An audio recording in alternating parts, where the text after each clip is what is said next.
Who makes the bridal bed, Bertie? Say truly. The gray-headed sexton that delves the grave duly.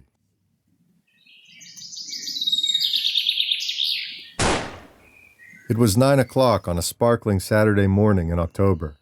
The squirrels had apparently retired for a mid-morning siesta, and Wes arose stiffly from his position beneath a towering shagbark hickory. An orange sun was climbing the eastern sky rapidly and drenching the dripping woods with an unseasonable warmth. Wes leaned his rifle against the tree and unbuttoned his jacket. He felt a little irked at having missed the squirrel.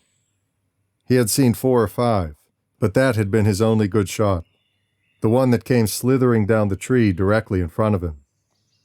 At the shot, the squirrel had jumped from the side of the tree, and for a minute, Wes thought that it was hit.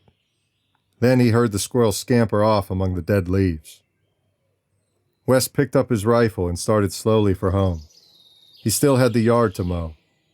A well-worn path led through the cool shade of second-growth hardwoods, oaks and hickories.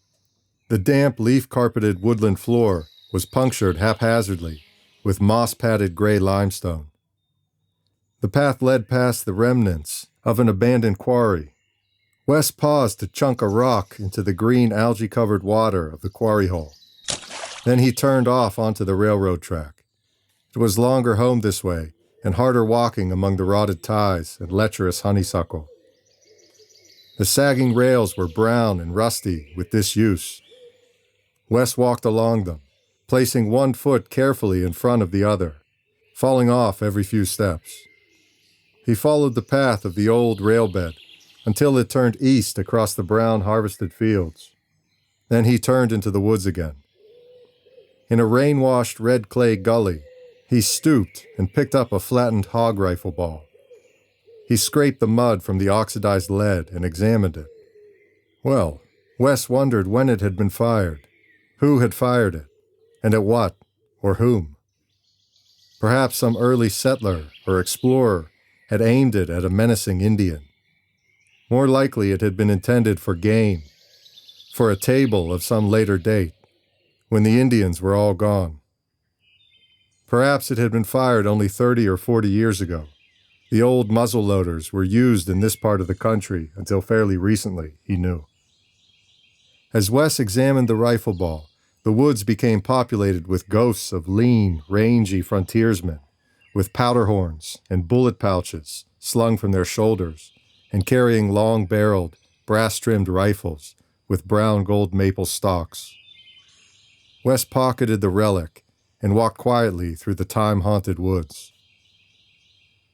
It was probably the discovery of the rifle ball that prompted him to look for the burial plot. He had been there once before with the Ford boy and thought that he could find it again. He increased his pace until he came to the road.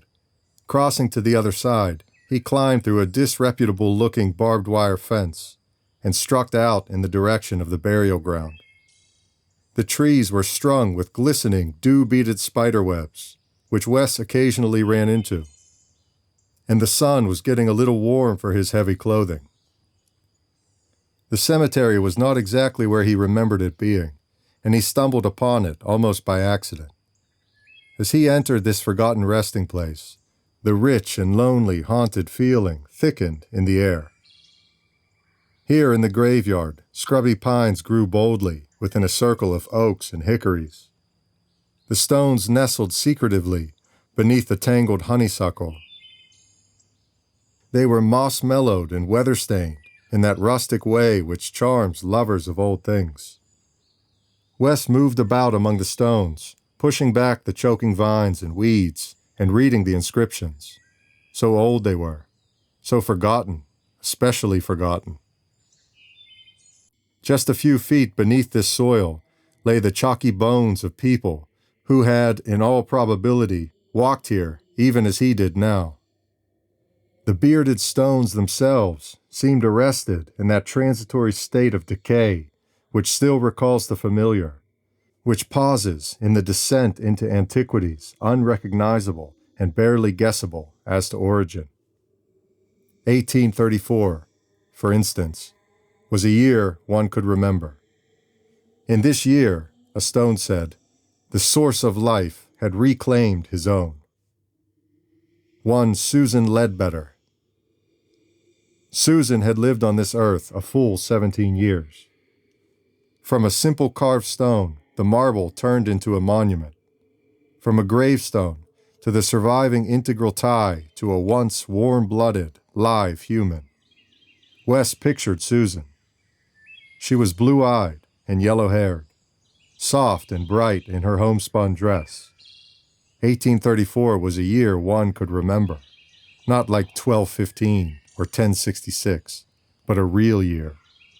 Susan sat at the table with her parents and brothers and eyed with pardonable pride the meal she and her mother had prepared.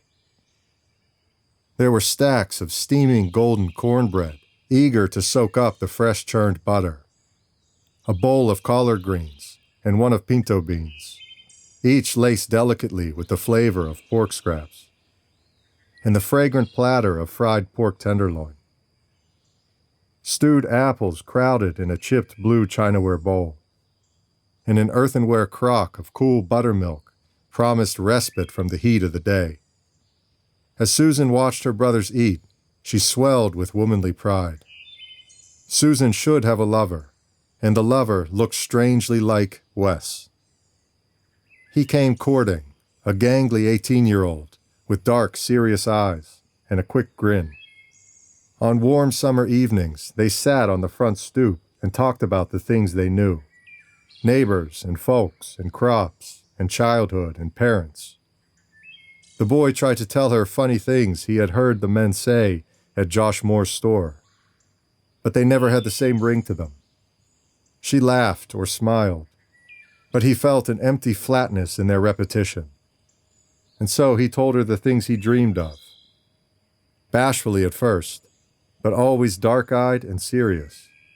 He spoke softly and slowly, looking up from the ground occasionally to glance at her, or inadvertently stop her heart with his quick grin. They discussed death and bass fishing and square dances, and the epic of life around them seemed to unfold. They imparted to each other a great deal of understanding, and so they fell in love.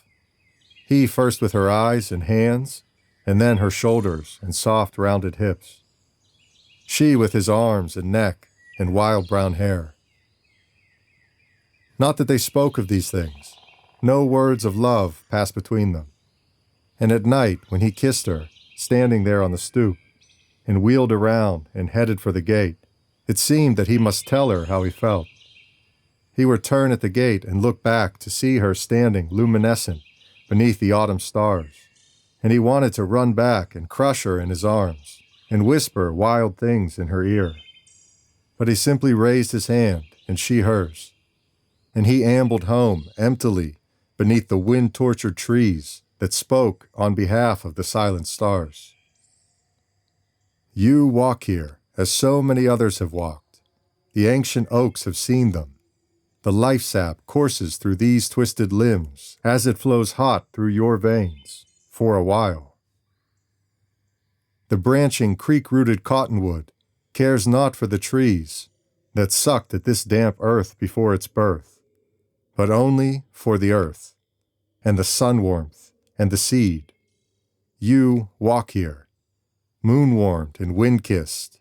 You walk here, for a while. And the boy ambled home, and eased wearily into bed, and tossed and rolled, so that the bed ropes had to be tightened for the second time in 2 weeks. In October, the first frost glazed this remote valley. The harvesting was done, and preparations were being made for winter. Great stores of food were being laid away in earthy cellars and musty smokehouses.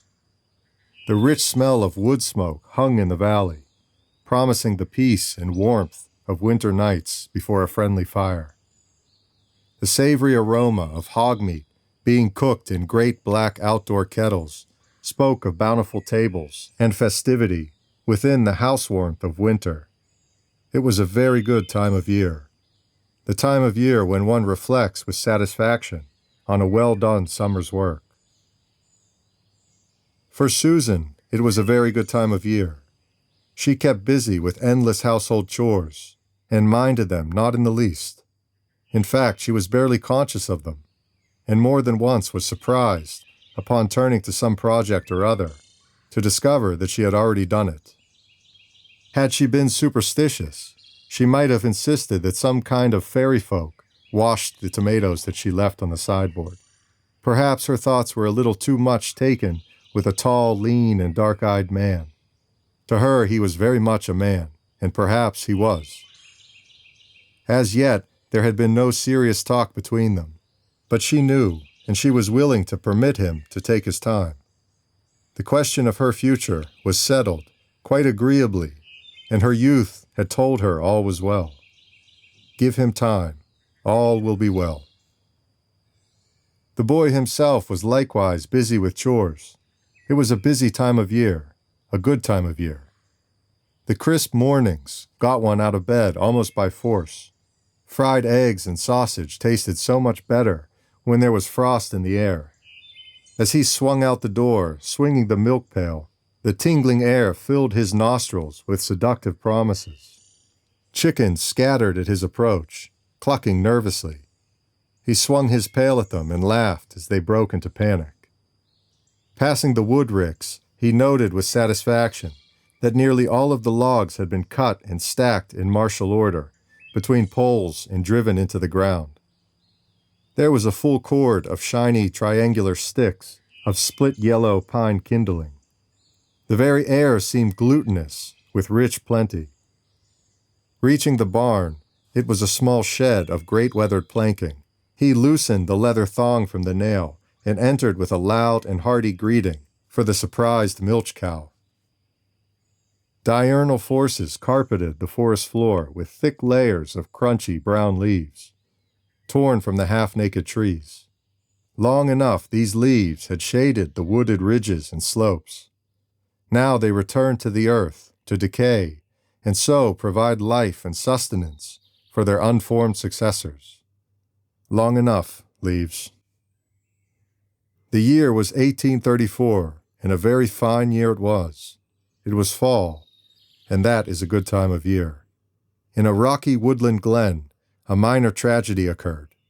A fox, a little lean, even foxes walk noisily in crisp leaves, had managed to cut off a very frightened striped chipmunk from his home among the piled stones.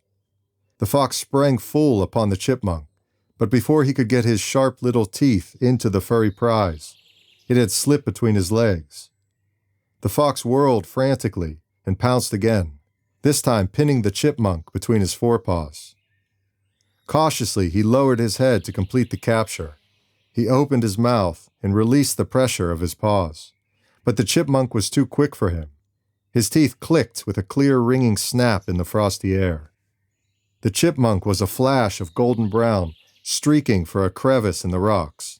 Just as it gained this refuge, the fox, by a combination of agility and luck, pinned it down with one paw.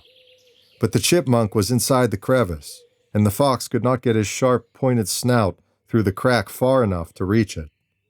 Furthermore, the chipmunk was worming forward, even under the pressure of the fox's paw, until it was wedged down into the rocks where the fox could not dig it out. The fox thrust his face into the crevice as far as it would go, which left the warm fragrance of the chipmunk several inches from his nose, and whined like a puppy. He scraped and clawed at the chipmunk until it was bloody and lifeless, snuffed loudly, and with one last despairing whine, trotted off through the noisy leaves, leaving the chipmunk for the smaller carnivores. The weather had grown too cold for out-of-door sparkling. It was October, and the valley shone with white glistening frost beneath the long slanted rays of the rising sun. It was good hunting weather, and the woods echoed periodically with the sharp crack of rifles, or the deeper hollow sound of the fowling piece. But the weather had grown too cold for out-of-door sparkling.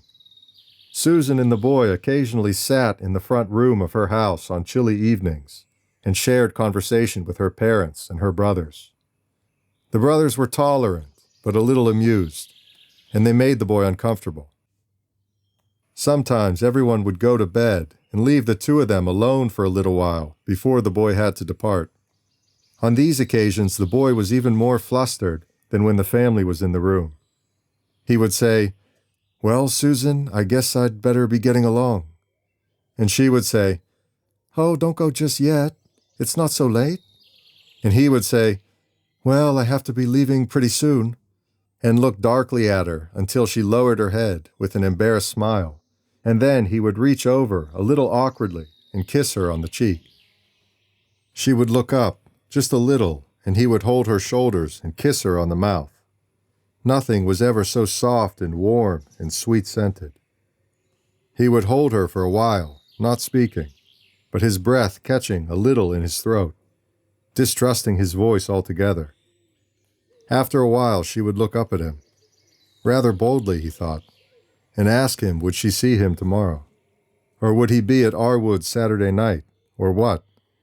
And he would answer as best he could, kiss her on the cheek, and say he'd better be going, and rise softly, and stand there stoically, or maybe even stretch, and then cross the room, feeling awkward, and get his coat. At the door, her kiss would be full of meaning, and he would tumble out into the sharp night air and run most of the way home. The stars promised they would be back again tomorrow night. Susan would stand at the door until he was out of sight, breathing very quietly and imagining him still there with his arms around her. Then she would carry the lamp into her room and look at herself to see what there was about her that made him think she was such a delicate piece of china. Undressing quickly in the cold little room, she would tumble into bed. She would see him again tomorrow night. The stars came back. If their luster paled, it was because a part of beauty was no longer there to receive them. In his eyes, they swam blurred and distorted in a salt sea. The year was 1834, and it was October. How had she died? The mute stone left no testimony. There were so many ways. A sea of love and pity welled up in Wes. Great tears pushed one another down his cheek. He threw his arms around the unyielding stone and wept for lost Susan. For all the lost Susans. For all the people. So beautiful, so pathetic, so lost and wasted and ungrieved. Later, Wes rose from the spot, drained and empty. He picked up his rifle and started for home. Winds were about. A little band of dead leaves jumped beneath his feet and frolicked and tumbled ahead of him, then did a disorderly right oblique and scampered crazily down a sunny woodland corridor, leaping and dancing before the wind in a travesty of life. Wes smiled. Leaves tired and dropped, sighing from branches. Long enough, leaves. He smiled and walked home, towering even among the lean trees.